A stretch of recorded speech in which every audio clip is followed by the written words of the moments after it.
This is lecture number 4 of thermal physics, and in this lecture we will first do 2 or 3 questions, and then we will study some important points and questions based on that important points. So let's start these lectures with 3 questions. So इस question को देखिए, इसमें बोला है vessel of volume 20 litre, यानी कि आपके पास एक वेसल है जिसका वॉल्यूम आपके पास है 20 लीटर। इस वेसल का वॉल्यूम है 20 litre, contain neon gas and argon gas at 1 atm and 27 degree Celsius. यानी कि इस वेसल में दो गैसेस हैं, एक तो नियोन गैस जिसका मॉलिक्यूलर वेट दिया है 20 और एक आर्गन गैस जिसका मॉलिक्यूलर वेट दिया है 40।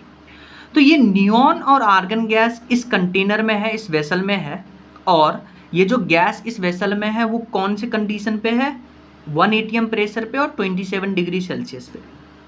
ठीक है, तब आपसे पूछा है टोटल मास ऑफ, एंड फिर आपको बोला है total mass of the mixer is 28 ग्राम। यानी कि जब इस दोनों गैस को इस वेसल में मिलाते हैं तो मिक्सर का जो मास बनता है दैट इज 28 ग्राम। यानी कि हम यहाँ से लिख सकते हैं m mixture is equal to 28 gram.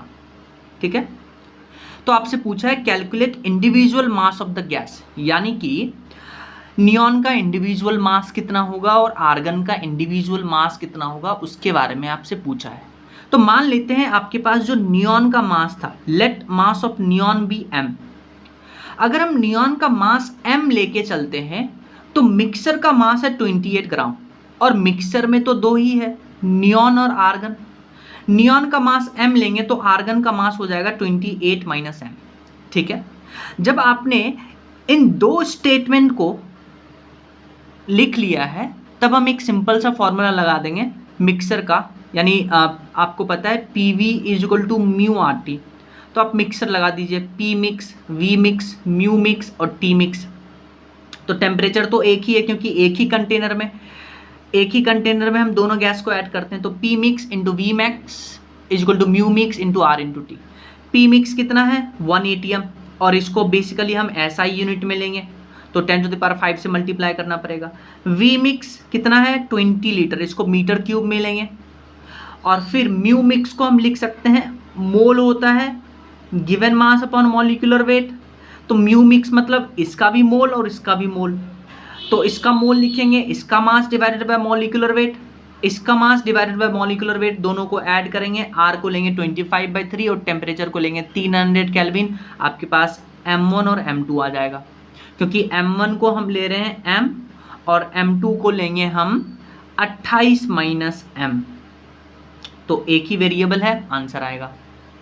Next question देखिए, इसमें बोला है 120 ml ऑफ गैस A, यानी गैस A जो है आपके पास, इसका वॉल्यूम आपको दिया है 120 ml एट 0.8 atm प्रेशर, और इसका प्रेशर है 0.8 atm, are mixed with 50 ml of gas B।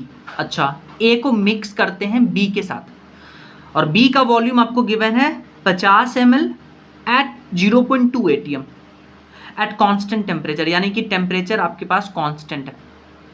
Calculate mixture pressure if case 1 containers are joint, case 2 both gases are put in 2 litre container.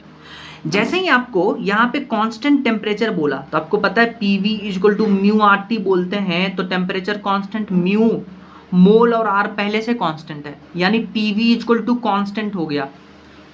तो अगर हम P मिक्स निकालना चाहते हैं तो पहले आपने पढ़ रखा है कि P मिक्स कैसे निकालेंगे, that will be P1 V1 plus P2 V2 divided by इसके inversely proportional divided by V mix, ऐसे निकालेंगे। तो देखिए हम ये फॉर्मूला यूज कर लें। दो केस आपके पास है, पहला केस में आपको बोला है कंटेनर्स आर जॉइंट, तो आप देखिए पहला जो कंटेनर था जिसमें गैस A था उसका वॉल्यूम है 120 ml, दूसरा जो कंटेनर जिसमें गैस B है उसका वॉल्यूम है 50 ml। दोनों को जब ज्वाइन करेंगे तो दोनों वॉल्यूम को हम ज्वाइन करेंगे, तो अब वॉल्यूम हो जाएगा 120 प्लस 50, यानी V मिक्स हो जाएगा 120 प्लस 50, और P1 और V1 पहले है 0.8 इंटू 120, और P2 V2 0.2 इंटू 50 आपके पास आ जाएगा आंसर। फिर बोला both gases are put in 2 litre container. हमने क्या किया, ए वाले कंटेनर से गैस को निकाला, बी वाले कंटेनर से गैस को निकाला और दोनों को एक अलग कंटेनर में रख दिया जिसका वॉल्यूम है 2 लीटर, यानी मिक्सर का वॉल्यूम आ गया 2 लीटर। हम ml में लेंगे तो 2000 ml। तो अगेन P1 V1 और P2 V2 लगाइए, आपके पास मिक्सर आ जाएगा, मिक्सर का प्रेशर आ जाएगा। नेक्स्ट क्वेश्चन देखिए, question number second. Question number second में बोला है कि 2 closed vessel of equal volume contain air at 105 kilo pascal and 300 kelvin and are connected through a narrow tube. यानी कि आपके पास 2 क्लोज्ड वेसल है, तो आपके पास देखिए ये एक क्लोज्ड वेसल, एक ये दूसरा क्लोज्ड वेसल, दोनों का इक्वल वॉल्यूम है यानी VB। इसमें एयर है 105 किलो पास्कल पे और 300 केल्विन पे, यानी दोनों में एयर है इतने प्रेशर पे और इतने केल्विन पे और दोनों को कनेक्ट कर रहे हैं। तो कनेक्ट कर दिए दोनों को, देखिए दोनों को कनेक्ट कर दिए और दोनों में प्रेशर कितना है, P1 105 किलो पास्कल और टेम्परेचर कितना है 300 केल्विन। इसमें भी प्रेशर कितना है 105 किलो पास्कल एंड टेम्परेचर है 300 केल्विन। ठीक है, connected through a narrow tube. If one of the vessel is now maintain at 300 kelvin and other at 400 kelvin, what will be the pressure in the vessel. अब क्या बोला, अब हम क्या कर रहे हैं, पहले देखिए आप इस वेसल का जो टेम्परेचर था वो था 300 केल्विन और इस वेसल का टेम्परेचर था 300 केल्विन। अब हम क्या करते हैं, दोनों वेसल को अलग अलग टेम्परेचर पे मेंटेन करते हैं। एक को मेंटेन कर रहे हैं 300 केल्विन पे और दूसरे को मेंटेन कर रहे हैं 400 केल्विन पे। तब इसको वापस से कनेक्ट किए हुए हैं। तब आप देखिए क्या होगा, पहले मान लेते हैं यहाँ पे मोल था, इस वेसल में जो गैस का मोल था वो था μ1 और इस वेसल में जो गैस का मोल था वो मान लेते हैं μ2 था। अभी ये दोनों मोल बराबर होंगे क्योंकि दोनों वेसल्स में जो गैस प्रेजेंट है वो सेम प्रेशर और सेम टेम्परेचर पे है और सेम वॉल्यूम में भी है। ठीक है, लेकिन जैसे ही आप टेम्परेचर चेंज करते हैं तो यहाँ का टेम्परेचर आपने बढ़ाया, यहाँ का टेम्परेचर बढ़ाने से क्या होगा, यहाँ के जो मॉलिक्यूल्स होंगे उसका काइनेटिक एनर्जी बढ़ेगा, तो ये मॉलिक्यूल यहाँ से यहाँ तक आएगा, तो यानी कि इसमें मोल बढ़ेगा इसमें मोल घटेगा। तो मान लेते हैं इसमें मोल हो गया μ1 डैश, पहले μ1 था और इसमें मोल हो गया μ2 डैश। ठीक है, अब आप देखिए क्या करिएगा, आपको बताना है, क्या बताना है, what will the pressure in the vessel, यानी P मिक्स बताना है। इन दोनों में प्रेशर सेम होगा जो कि P मिक्स के बराबर है। तो हम यहाँ पे मोल कंजर्वेशन लगा देंगे। क्या लगा रहे हैं, mole conservation, mole conservation principle लगा रहे हैं। क्या होता है mole conservation principle, initial mole is equal to final mole. Initial mole कितना था μ1 plus μ2 is equal to μ1 dash plus μ2 dash और PV is equal to μRT से आप म्यू को क्या लिख सकते हैं, PV अपॉन RT। तो μ1 के लिए लिख सकते हैं P1V क्योंकि दोनों का वॉल्यूम सेम है, divided by RT1 plus P2V इसके लिए divided by RT2 equal to इसके लिए P मिक्स हो जाएगा क्योंकि दोनों का P मिक्स हो गया into V upon T1 dash plus P mix into V upon T2 dash. ठीक है, अब आप देखिए सबका वॉल्यूम सेम है, सबका R सेम होगा तो V अपॉन R सब में कैंसिल हो जाएगा। इसका प्रेशर है 105 किलो पास्कल, इसका प्रेशर है 105 किलो पास्कल, इसका टेम्परेचर है 300, इसका टेम्परेचर है T, यानी ये सब वैल्यू आपको गिवन है। P मिक्स आपको निकालना है, T1 डैश इसका हो गया 300 केल्विन, T2 डैश इसका हो गया 400 केल्विन। P मिक्स ही निकालना था, आंसर निकाल लेंगे। नेक्स्ट जो हम कॉन्सेप्ट की बात कर रहे हैं वो है आइडल गैस के प्रॉपर्टीज़ के बारे में, कि आइडल गैस का क्या क्या प्रॉपर्टीज़ होता है उससे बारे में पढ़ते हैं। देखिए पहला प्रॉपर्टीज है gas which obey all gas law and equation of state is known as ideal gas. यानी आइडल गैस आप उसी गैस को बुलाइएगा जो सारे गैस लॉ को फॉलो करता होगा और इक्वेशन ऑफ स्टेट को फॉलो करता है।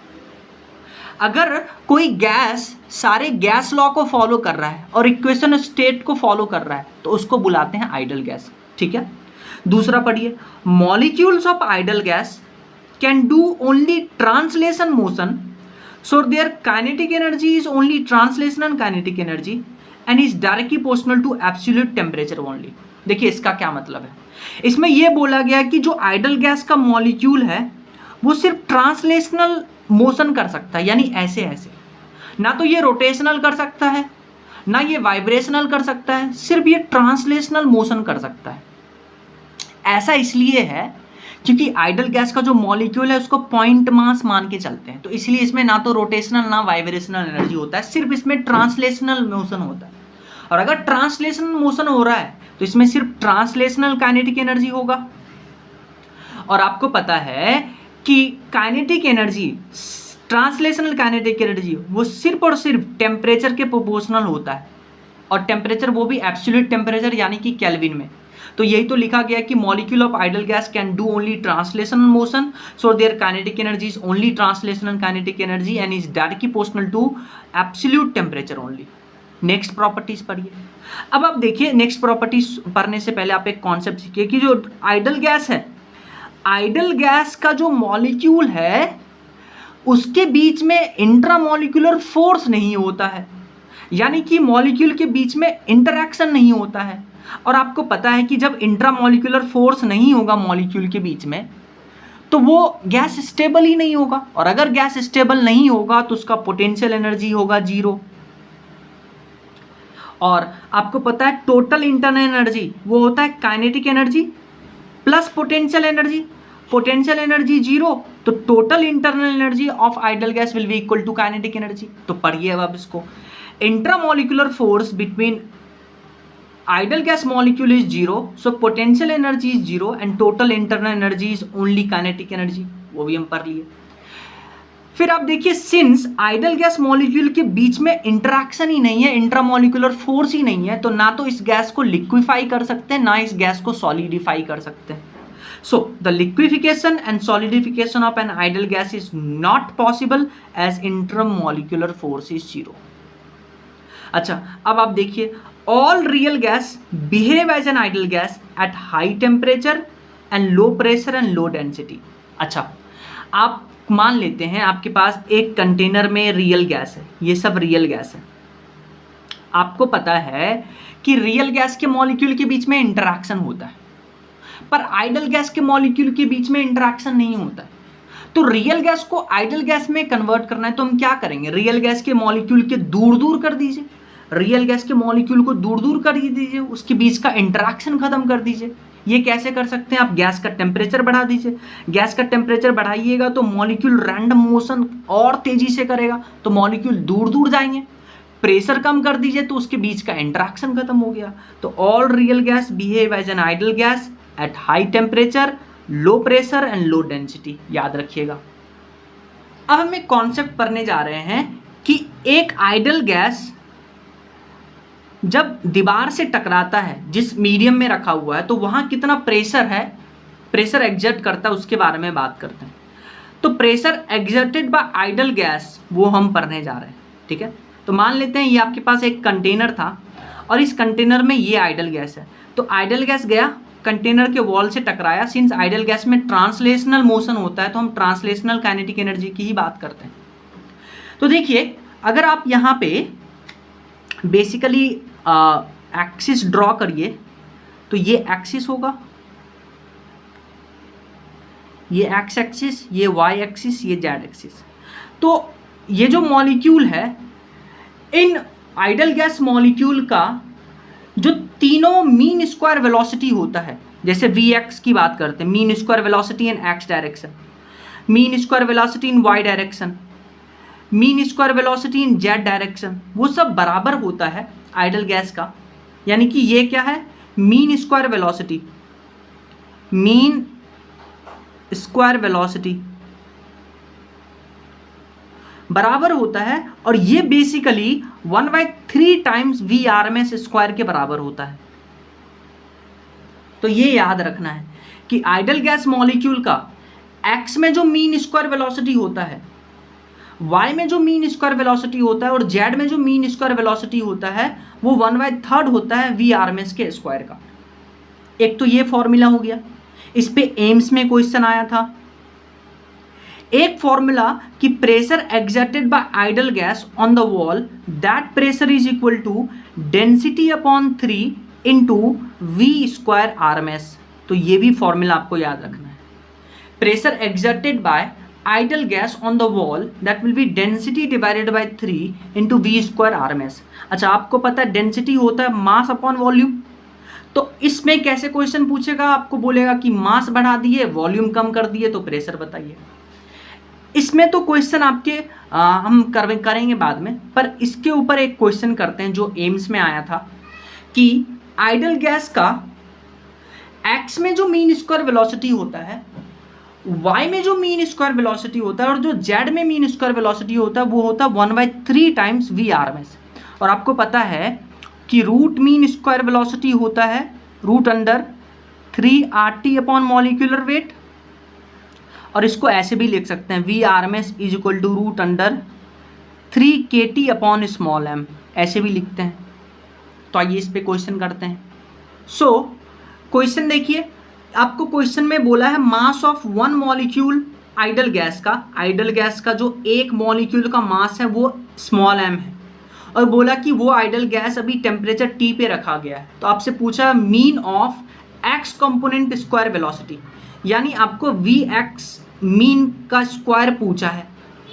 तो अभी आपने पढ़ा है कि mean square velocity in x direction is equal to mean square velocity in y direction is equal to mean square velocity in z direction is equal to 1/3 times v square RMS। ये भी आपने पढ़ा है। तो अब आप देखिए, mean square velocity in x direction is equal to 1/3 times v square RMS, और v स्क्वायर RMS आपके पास दो फॉर्मूला होता है √3 kT अपॉन स्मॉल m, और एक फॉर्मूला होता है v RMS का that is √3 RT upon small 3 RT upon molecular wait. Since आपको मास दिया है एक गैस मॉलिक्यूल का, तो हम ये फॉर्मूला यूज करेंगे, इसका स्क्वायर कर दीजिए तो ये आ जाएगा root mean square velocity in x direction is equal to v RMS का स्क्वायर डिवाइडेड बाय 3, और v RMS को हम ऐसे लिख सकते हैं, तो यह आ जाएगा kT अपॉन स्मॉल m, क्योंकि 3 से 3 कैंसिल हो जाएगा, तो v RMS का स्क्वायर आ जाएगा kT अपॉन स्मॉल m, यानी कि x कंपोनेंट स्क्वायर वेलोसिटी आ जाएगा kT अपॉन m। देखिए, इस केस में जो आइडल गैस था वो कंटेनर के वॉल से लीनियर मोशन है, यानी कि ट्रांसलेशनल मोशन करके जो प्रेशर का फॉर्मूला आ रहा था ये।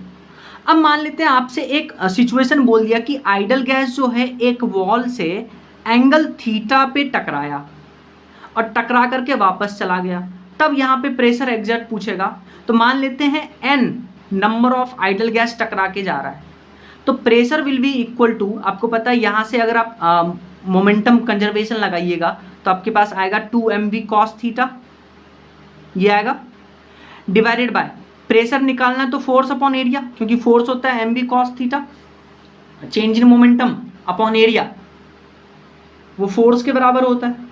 और कितने मॉलिक्यूल हैं, n number of molecule t time में यहाँ से थीटा एंगल पे टकरा रहे हैं, तो प्रेशर का फॉर्मूला ये हो जाएगा।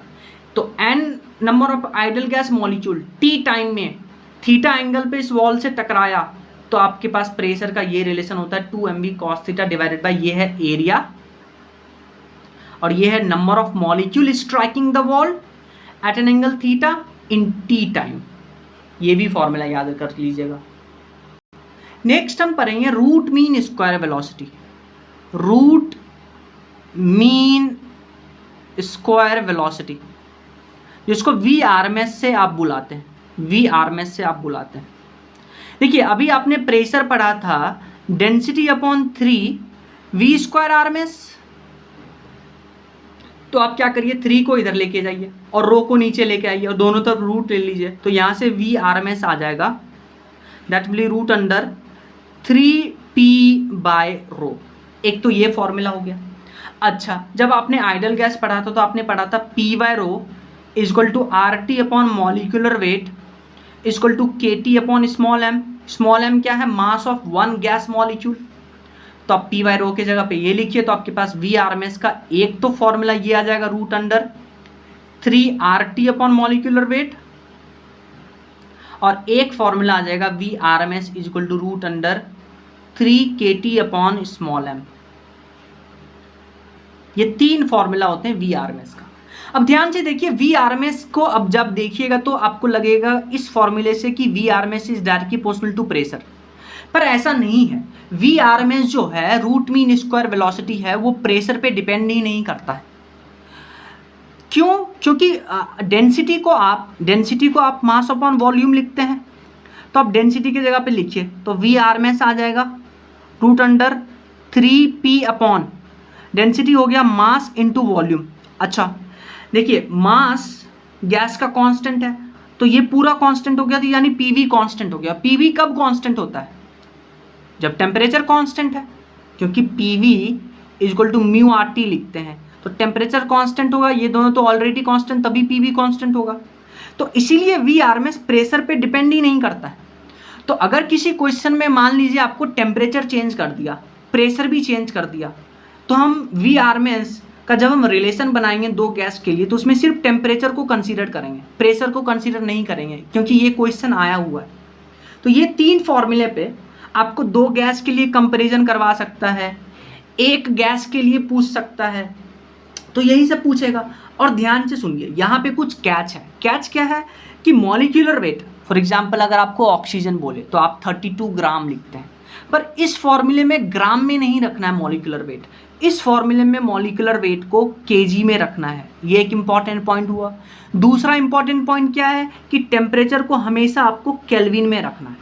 अगर आपने ऐसा कर दिया, मोस्ट ऑफ द टाइम आप ये फॉर्मूला यूज करेंगे, क्योंकि इसमें सिर्फ और सिर्फ टेम्परेचर ही वेरी कर सकता है। R अपन मॉलिक्यूलर वेट तो वो तो कांस्टेंट है, R 25/3 मॉलिक्यूलर वेट जो गैस देगा उसका आपको पता है, केजी में रखना है, आंसर आएगा। तो ऐसे आपसे कंपैरिजन वाले क्वेश्चंस पूछे जा सकते हैं। सो ये जो इंपॉर्टेंट पॉइंट जिसमें नीट 2019 में सवाल आया था कि pressure and temperature both are changed, यानी कि आप प्रेशर और टेम्परेचर दोनों चेंज कर रहे हैं, then only temperature effect will be considered because VRMS velocity is independent to the pressure and directly proportional to temperature, क्योंकि VRMS आप देखिए that is root under 3RT upon molecular weight. तो VRMS pressure पे depend ही नहीं करता, वो सिर्फ और सिर्फ टेम्परेचर पे डायरेक्टली प्रोपोर्शनल डिपेंड करता है। और VRMS velocity is also independent to the quantity of gas, कि गैस आप कितना अमाउंट में यूज कर रहे हैं उससे फर्क नहीं पड़ता। VRMS सिर्फ और सिर्फ टेम्परेचर पे डिपेंड करता है। ठीक है, जैसे इस पे ये क्वेश्चन करते हैं नीट 2019 में जो आया था। सो इस क्वेश्चन को देखिए, इसमें बोला था molecule of a given mass of a gas have RMS velocity of 200 metre पर second at 27 degree Celsius and इतना प्रेशर, यानी कि आपको VRMS 1 दिया है कितना, 200 मीटर पर सेकेंड। ठीक है, और आपसे टेम्परेचर, पहला टेम्परेचर दिया है 27, तो यानी कि 300 केल्विन, टेम्परेचर को हमेशा केल्विन में लेंगे। और प्रेशर P1 दिया है, देखिए इतना प्रेशर है 1 × 10⁵ न्यूटन अपॉन मीटर स्क्वायर। फिर बोला when the temperature and pressure of the gas are respectively 127 degree Celsius and इतना प्रेशर, यानी कि T2 कर दिया आपके पास 127 डिग्री सेल्सियस, इसको पहले आप केल्विन में चेंज करिएगा, और P2 कर दिया इतना, देन RMS वेलोसिटी यानी VRMS अब कितना हो गया ये आपसे पूछा है। तो मैंने अभी आपको बताया कि VRMS प्रेशर पे डिपेंड नहीं करता है, वो सिर्फ टेम्परेचर पे डिपेंड करता है। तो VRMS is equal to root under 3RT upon molecular weight, gas same है तो मॉलिक्यूलर वेट सेम हो गया R3, तो यानी VRMS is directly proportional to root under temperature, वो भी केल्विन में, तो दोनों का रेशियो ले लीजिए, आपके पास आंसर आएगा। तो ये नीट 2015 में पूछा गया सवाल है।